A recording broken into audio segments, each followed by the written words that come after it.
I mean, the Apostle John in First John, you know,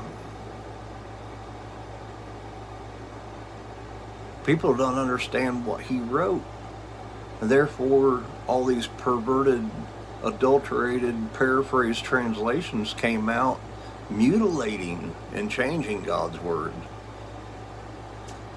Changing commit sin to practice. And the Greek word has nothing to do with practice.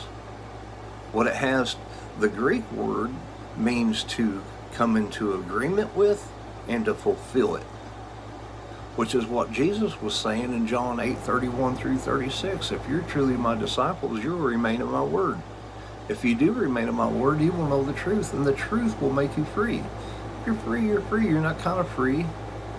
The Jews thought he was talking about servitude to man, but Jesus said, he who commits sin is the slave of sin.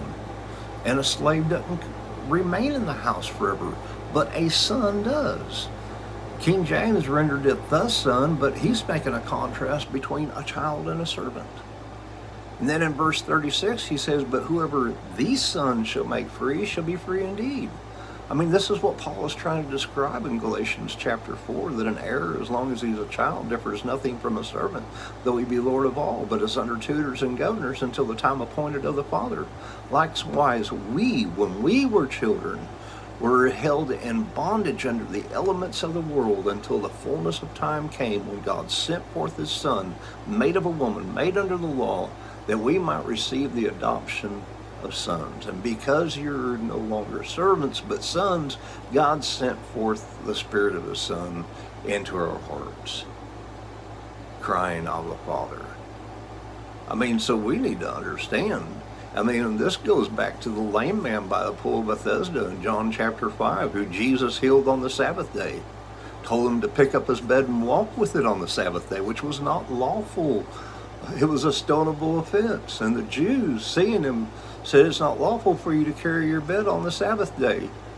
And no doubt he set it back down because Jesus found him later in the temple and said, look, you're made whole. Go and sin no more, lest a worse thing come upon you. Because that man was in his case for 38 years, oppressed by the devil with that infirmity. This is that unclean spirit that went out from him, who the gospel accounts say goes through dry places seeking rest, and finding none, it comes back to the house from whence it came out. And finding it swept, clean, and unoccupied, it goes and finds 7 other spirits more wicked than itself, and enters back into that person, and the latter state is worse than the beginning.